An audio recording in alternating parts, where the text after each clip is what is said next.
Apakah ikhtilaf itu hanya ada pada zaman sekarang? Sahabat Nabi pun ikhtilaf. Mana dia? Rasulullah berkata kepada kami ketika beliau kembali dari perang Ahzab, janganlah salah seorang kamu sholat asar kecuali di Bani Quraizah. Ini Pekanbaru, Bangkinang. Janganlah kalian sholat asar kecuali di Bangkinang. Janganlah sholat asar kecuali di Bangkinang. Sementara asar masuk 3.30, misal 3.30, tiba-tiba bapak pun berangkat karena macet di Rimbo Panjang. Pas di air tiris masuk azan, Allahu Akbar, Allahu Akbar. FSRMM terbagi dua, yang satu sholat asar di air tiris, tapi yang satu berpegang pada pendapat saya. Kamu kenapa tak sholat? Ustadz mengatakan harus sholat di Bangkinang. Kamu kenapa sholat? Ustadz pernah berkata sholat lebih afdal di awal waktu. Pecah dua sahabat Nabi, yang satu sholat di Bangkinang, yang satu sholat di air tiris. Bukan sahabat Nabi, FSRMM. Ini untuk menjelaskan hadis ini biar mudah dicerna. Terbagi dua. Janganlah kalian sholat asar kecuali di Bani Quraizah. Yang satu menunggu Bani Quraizah baru mereka sholat asar di Bani Quraizah. Yang satu tidak, di tengah jalan begitu masuk waktu sholat mereka langsung sholat. Setelah pulang mereka ceritakan ke Nabi, ya Rasulullah, tadi ketika kami di tengah jalan masuk waktu asar kami ikhtilaf. Sebagian sahabat kami sholat di tengah jalan, sebagian lagi sholatnya di Bani Quraizah. Gimana nih? Kata Nabi, kedua-dua kalian benar. Yang sholat di Bani Quraizah benar karena menjalankan pesanku. Yang sholat di jalan ketika masuk awal waktu benar karena aku pernah berpesan sholat bagus di awal waktu. Sebenarnya apa yang diinginkan Nabi? Janganlah kalian sholat asar kecuali di Bani Quraizah. Maksudnya cepat-cepat jalan supaya waktu masuk asar pas di Bani Quraizah. Yang satu memahami hadis itu tekstual, yang satu memahami hadis itu kontekstual, dan mereka tak saling menyalahkan. Ikhtilaf sudah ada zaman Nabi. Kira-kira apa yang memicu permasalahan itu? Karena waktu masuk waktu itu mereka bingung, kita sholat apa tidak. Anda sekarang tak bingung lagi, langsung telepon, Ustaz kami sholat apa enggak nih? Betapa teknologi sebenarnya bisa memperkecil jarak di antara kita. Tapi sekarang malah dengan ada teknologi orang menjadi berjarak. Dulu suami sama istri ngomong langsung, sekarang enggak, perang lewat status. Jadi ternyata teknologi bukan membuat. Jadi jangan ada Facebook di antara kita. Ikhtilaf sahabat ketika Rasul sudah meninggal. Yang tadi Rasul masih hidup, sekarang setelah Nabi meninggal. Waktu saya kalau habis kasih tahu. Saya biasa ceramah dikasih surat tilang, Pak, waktu habis gitu deh. Meninggal Nabi, orang muhajirin mau membawa jenazah Nabi, makamkan di Ma'la. Yang satu mengatakan makamkan di Baqi. Pecah dua, Ma'la apa Baqi? Ijtihad mereka, itu menunjukkan lain kepala lain isinya. Tapi kemudian datang Abu Bakar, saya pernah mendengar Nabi, kata Abu Bakar, qala Abu Bakar inni sami'tu Rasulullah yaqul, saya pernah mendengar Nabi bersabda, ma qubidha nabiyyun, setiap Nabi meninggal illa dufina haitsu yuqbad, maka dimakamkan di mana dia meninggal. Nabi tidak dibawa ke Makkah, Nabi tidak ditanamkan di Madinah, tidak ditanamkan di Baqi, tapi digali di bawah kasurnya langsung dimakamkan. Sahabat ikhtilaf. Ijtihad sahabat ketika Rasulullah masih hidup, Nabi masih hidup, mereka sudah berijtihad. Dua orang pergi musafir, sampai di tengah jalan masuk waktu sholat. Nih tak nengok jam belum ada waktu itu. Masuk waktu sholat, air tak ada, mereka tayamum, tak ada air. Selesai tayamum, mereka sholat. Selesai sholat, lanjutkan perjalanan. Tak lama perjalanan ketemu oase, kolam ada air. Yang satu mengulangi sholatnya, diulangnya sholat pakai wudhu. Diajaknya kawannya, sahabat ayo kita sholat. Kata itu, ngapain sholat lagi, saya kan sudah sholat tadi. Yang satu sholat dua kali, satu pakai tayamum, satu pakai wudhu. Yang satu cukup sholat sekali pakai tayamum saja. Selesai berjalan pulang ke Madinah, ketemu dengan Nabi. Ya Rasulullah, kami pulang musafir, terjadi peristiwa begini. Apa kata Nabi kepada yang sholat pakai tayamum? Laqad asabata sunnah, perbuatanmu sudah benar, kau sesuai dengan sunnah. Apa kata Nabi kepada sahabat yang mengulangi solatnya 2 kali? Laka ajrani, kau dapat 2 pahala. Pertama solat pakai tayamum, kedua solat pakai wudu. Artinya apa? Selama ada dalilnya tidak keluar dari sunnah, maka perbuatan itu tidak boleh saling menyalahkan. Nabi membenarkan keduanya. Ijtihad sahabat ketika Rasul setelah wafat. Wal masyhuru min azhabi Aisyah, masyhur dari mazhab Aisyah, menurut Aisyah wanita yang istihadah tak wajib mandi pada setiap solat. Maaf cakap, kalau biasa haidnya 7 hari lalu lewat 15-10 hari, maka saat itu dia sedang istihadah. Apakah wajib dia mandi baru solat? Mandi? Tidak, tak perlu mandi. Mandi sekali saja pada hari terakhir berapa? 7 hari, pada hari ke-7. Hari ke-8 itu dia cukup, maaf cakap, bersihkan saja, dipakainya pembalut, masuk waktu langsung solat istihadah. Itu pendapat siapa? Pendapat Aisyah. Berbeda dengan pendapat sahabat yang lain. Mazhabi Aisyah. Mazhab di sini artinya pendapat Aisyah. Bismillahirrahmanirrahim. Assalamualaikum warahmatullahi wabarakatuh. Mudah-mudahan Allah Subhanahu wa taala melimpahkan keberkahan untuk Anda semuanya. Saya baru membeli buku baru, judulnya Rahmatul Ummah fi Ikhtilaf Al-A'immah. Rahmat untuk umat dalam perselisihan para a'immah, para ulama. Ini buku bagus, tapi isinya banyak mengulas masalah fikih ya.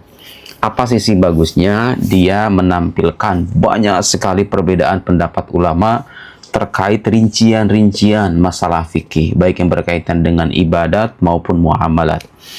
Penulisnya adalah Abu Abdullah Sadruddin Muhammad ibn Abdurrahman ibn Al-Husain Ad-Dimashqi dari Damaskus, Al-Uthmani Asy-Syafi'i. Jadi mazhab beliau, mazhab fikihnya Syafi'i, tapi beliau memaparkan banyak sekali perbedaan pendapat di kalangan ulama mazhab, baik dari mazhab Hanafi, Maliki, Hambali dalam masalah-masalah fikih. Ulama abad ke-8. Jadi ini kitab Turos. Nah, saya tidak akan mengulas isi kitab ini, tapi buku ini memberikan pesan berharga untuk orang zaman sekarang. Ya, saudara-saudara sekalian, agama kita itu luas. Quran kita sama. Kadang-kadang kita juga ketika berdebat atau berdiskusi merujuk pada hadis yang sama. Tapi para ulama itu, para ulama ya, garis bawahi, bukan orang-orang seperti kita. Para ulama itu meskipun merujuk pada Quran yang sama, hadis yang sama, kadang-kadang kesimpulannya berbeda. Kenapa bisa begitu?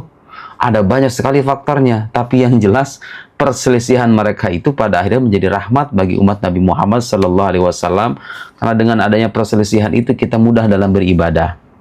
Hanya saja perlu dicatat, jangan sampai menjadi orang yang mengambil yang mudah-mudah saja, cari semua mazhab, dicari yang gampang-gampangnya doang. Nah, jangan sampai.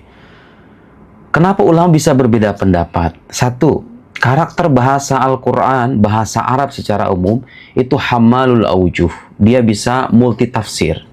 Teks Quran itu ada teks-teks yang memang bersifat pasti. Penafsirannya itu tunggal. Itu biasanya berkaitan dengan akidah. Ya, Qul huwallahu ahad. Katakanlah Allah itu Esa. Ulama nggak berbeda pendapat tuh Allah itu Esa. Tidak ada di antara mereka yang mengatakan Allah itu 2 atau 3. Laisa kamitslihi syai', Allah itu tidak diserupai oleh apapun dari makhluknya. Ulama semua sepakat. Itu contoh-contoh ayat yang bersifat tegas ya, tidak menimbulkan banyak penafsiran. Biasanya menyangkut masalah akidah. Nah, menyangkut masalah fikih, ulama bisa berbeda pendapat karena karakter bahasa Al-Quran itu memang memunculkan keragaman pendapat. Bisa ditilik dari satu sudut pandang, yang lain menilik dari sudut pandang yang lain. Karena itu, rujukannya sama, kesimpulannya beda-beda. Mana yang benar? Selama pijakannya jelas, berpijak pada metode keilmuan yang tepat, semuanya bisa-bisa benar. Semuanya bisa-bisa benar. Karena perbedaan sudut pandang itu yang melahirkan kesimpulan berbeda, tapi rujukan dan prinsipnya sama, gitu loh. Nah, ini kita perlu ya mengedukasi masyarakat dengan cara pandang semacam ini supaya kita tidak gampang menyalahkan pendapat yang disampaikan oleh ulama lain. Jadi kepada saudara-saudara sekalian, ketika Anda melihat ulama berbeda pendapat atau ada persoalan ulama berbeda sudut pandang, itu nggak usah aneh. Karena bagaimanapun kalau yang menyampaikannya ini seorang ulama, ya, catat baik-baik. Bukan orang awam, bukan orang biasa, bukan orang baru lulus kemarin. Jangan Anda itu mengira bahwa, oh ini bertentangan dengan Al-Quran, ini bertentangan dengan sunnah, buru-buru begitu menyimpulkan. Ulama itu saudara bukan hanya membaca Al-Quran, tapi mereka itu memahami kaidah-kaidah keilmuan. Nah, kita ini kadang-kadang mengira bahwa melihat persoalan itu cukup dengan mengutip Al-Quran atau hadis. Mengutip doang. Kalau mengutip itu gampang. Mengutip semua orang saya kira yang paham bahasa Arab, sedikit dasar-dasar bahasa Arab, bisa mengutip itu. Tapi yang susah itu adalah memahami kaidah keilmuan di balik kutipan itu. Terus mengaitkan kaidah keilmuan ini dengan persoalan yang dibahas. Nah, ulama itu ketika melahirkan produk hukum, prosesnya itu nggak gampang. Makanya kadang saya miris ketika ada orang-orang tidak punya background keilmuan apapun, tiba-tiba gampang menyalahkan ulama, gampang menyalahkan kiai, membodoh-bodohkan mereka.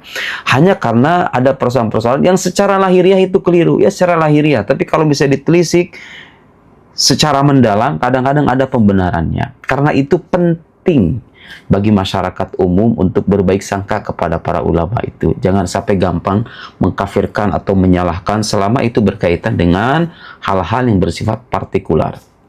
Dan jangan kaget dengan kesimpulan yang berbeda itu, karena bagaimanapun ulama itu tidak memunculkan perbedaan kecuali landasannya adalah ilmu, ya, karakter bahasa Al-Quran. Kemudian manhaj atau metodologi keilmuan. Metodologi keilmuan ini dibangun oleh para ulama dan kemudian melahirkan mazhab-mazhab, ya. Dalam akidah pun kita menjumpai mazhab-mazhab itu. Tapi yang jelas, ini mazhab yang beda-beda ini sepakat dalam usul. Usul itu artinya persoalan-persoalan pokok. Bahwa Allah itu Esa, Dia itu ada, Dia Maha Kuasa, Dia Maha Berkehendak. Nabi Muhammad SAW adalah seorang Nabi. Al-Quran adalah kalamullah. Akhirat itu ada, surga neraka itu hak, sirat, hisab, dan lain-lain itu hak. Semuanya sepakat menyangkut usul. Bahkan saudara-saudara, menyangkut akidah pun, ada kan yang berkaitan dengan usul, tapi kadang ada rincian-rincian yang kalau seandainya ulama beda pendapat, itu nggak berkonsekuensi pada kekufuran. Misalnya, contoh yang paling populer, ulama semua sepakat Allah itu Maha Kuasa. Oke.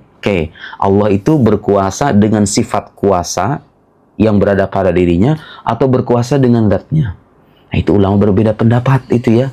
Mu'tazilah mengatakan dengan zatnya, Asy'ariyah atau Ahlussunnah mengatakan dengan sifat kuasa yang dimilikinya. Apakah itu berkonsekuensi pada kekufuran? Tidak. Yang berkonsekuensi pada kekufuran adalah kalau orang mengingkari kuasa Allah. Nah, itu jelas. Nah, ini gak gampang gitu, ya, menentukan ini pendapat kufur atau tidak itu perlu ada penjelasan yang detail.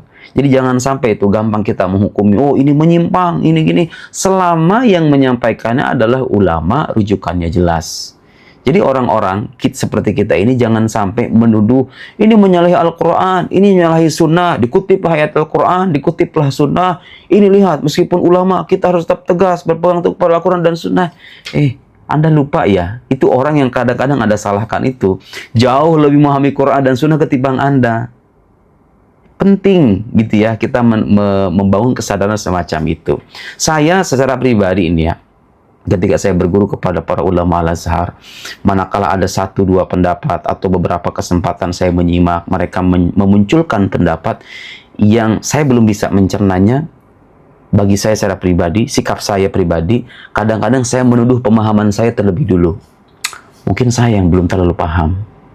Mungkin ulama itu punya rujukan lain. Rujukan lain artinya Quran, kalau Quran jelas. Tapi kadang berkaitan dengan hadis misalnya. Ada hadis yang nggak kita ketahui, mereka lebih tahu.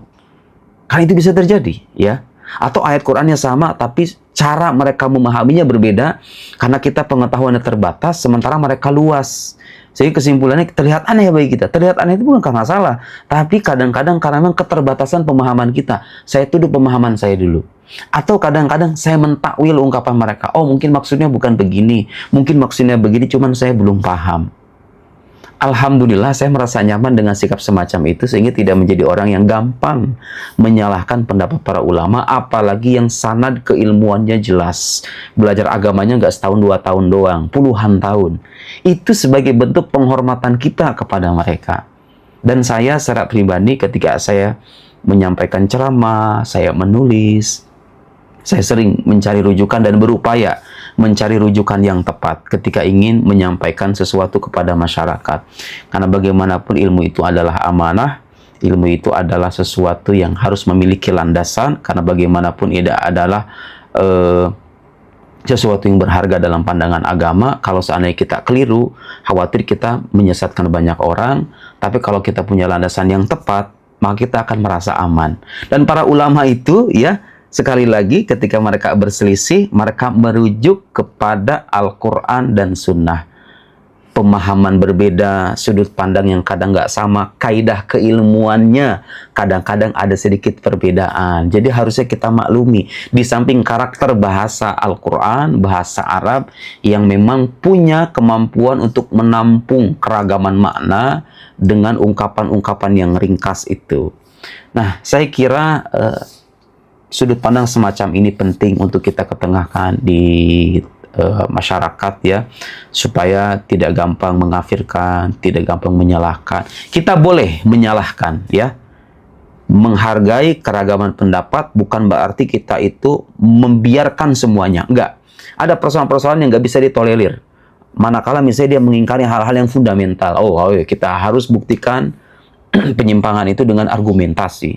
Jadi ketika Anda tidak setuju dengan pendapat ulama fulan, sajikanlah argumentasi, sajikanlah dalil. Hiasi dunia dan dinding media sosial kita itu dengan memaparan argumentasi dan dalil. Bukankah itu lebih indah? Bukankah itu lebih elok dan bijaksana ketimbang kita gampang menuduh, gampang mengkafirkan, menyalahkan hanya karena dia berbeda aliran dengan kita. Mudah-mudahan ulasan ini bermanfaat dan bisa menjadi bimbingan untuk masyarakat luas. Sekian, wassalamualaikum warahmatullahi wabarakatuh.